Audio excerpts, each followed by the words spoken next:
നമശിവായ. നമസ്കാരം. ഇന്ദിരാനന്ദം ബ്രഹ്മാനന്ദത്തിലേക്ക് ഏവർക്കും സ്വാഗതം.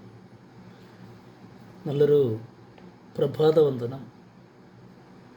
എല്ലാവർക്കും സർവേശ്വരൻ ശാന്തിയും സമാധാനവും നിറഞ്ഞ സന്തോഷപൂർണ്ണമായ ശുഭദിനം നൽകട്ടെ എന്ന് പ്രാർത്ഥിക്കുന്നു. ഒപ്പം നവരാത്രിയൊക്കെ കഴിഞ്ഞു. നമുക്കിനി കുറച്ച് ആത്മീയ ചിന്തകൾ, കുറച്ച് കാര്യങ്ങൾ സംവദിക്കാം. ഈശ്വരൻ എന്താണ്?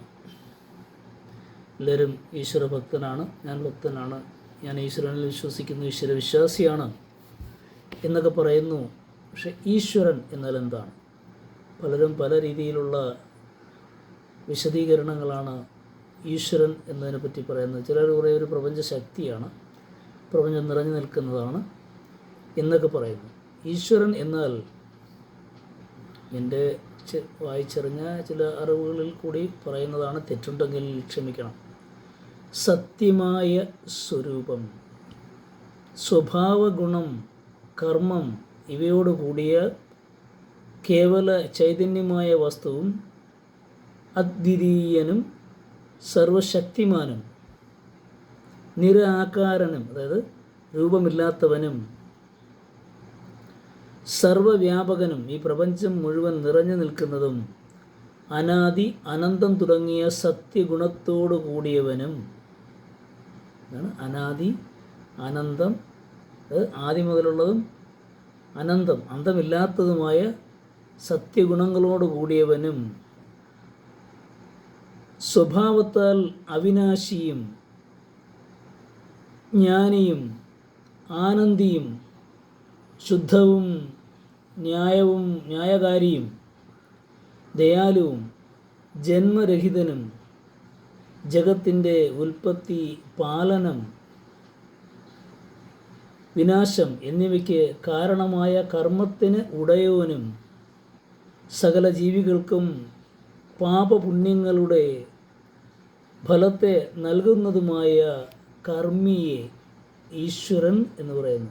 സകല ജീവികൾക്കും പാപപുണ്യങ്ങളുടെ ഫലത്തെ നൽകുന്നവനുമായ കർമ്മിയെ ഈശ്വരൻ എന്ന് പറയുന്നു.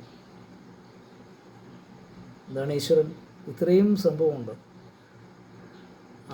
മറ്റുള്ള ഓരോ ചിന്തകളൊക്കെ ശരിയാണ്. ഇതിൻ്റെയൊക്കെ ചില അംശങ്ങളാണ് പറയുന്നത്. പ്രപഞ്ചം നിറഞ്ഞു നിൽക്കുന്നത്, സർവപ്രപഞ്ചനം എന്ന് ഞാൻ പറഞ്ഞു, സകല ചരാചരങ്ങളെയും നിയന്ത്രിക്കുന്നത്, സകല ജീവികളെയും പാപപുണ്യങ്ങൾക്ക് ഫലം നൽകുന്നത്, ഇതൊക്കെ ഈശ്വരനാണ്. ഒറ്റ വാചകത്തിൽ പറഞ്ഞാൽ കർമ്മമാണ് ഈശ്വരൻ. നമ്മുടെ കർമ്മം, സൽക്കർമ്മം, അത് ഈശ്വരാണ്, പ്രവൃത്തിയാണ് ഈശ്വരൻ. കർമ്മത്തെപ്പറ്റി പറയുമ്പോൾ കർമ്മങ്ങൾ കൊണ്ട് താൻ കർത്തവ്യം ചെയ്യണം. എൻ്റെ ഗുരുനാഥൻ്റെ വാചകങ്ങൾ ഞാൻ കടമെടുക്കുകയാണ്. കർമ്മങ്ങൾ കൊണ്ട് താൻ കർത്തവ്യം ചെയ്യണം, കർമ്മം താൻ മുക്തിക്ക് സദ്ഗുരുനാഥൻ. കടമകൾ ചെയ്യാത്ത മർത്യന് പിന്നെയും കടമാണ് കടമയെന്ന് ഓർമ്മ വേണം. ഇതാണ് കർമ്മത്തെപ്പറ്റി എൻ്റെ ഗുരുനാഥൻ പറഞ്ഞ അദ്ദേഹത്തിൻ്റെ ചിന്താശകലങ്ങളിൽ നിന്നും വന്ന വാചകങ്ങളാണ്. അത് ശിരസ നമിക്കുന്നു, ശിരസ വഹിക്കുന്നു, ഗുരുപാദാരബന്ധങ്ങളിൽ സമർപ്പിക്കുന്നു. ഈ പറഞ്ഞത്, ഈശ്വരനെറ്റി പറഞ്ഞത് എല്ലാവരും കേൾക്കുക, മനസ്സിലാക്കാൻ ശ്രമിക്കുക. ഏവർക്കും ശുഭസുദിനം, നല്ലൊരു ദിവസം ലഭിക്കട്ടെ എന്ന് ആശംസിക്കുന്നു, പ്രാർത്ഥിക്കുന്നു. നമസ്കാരം.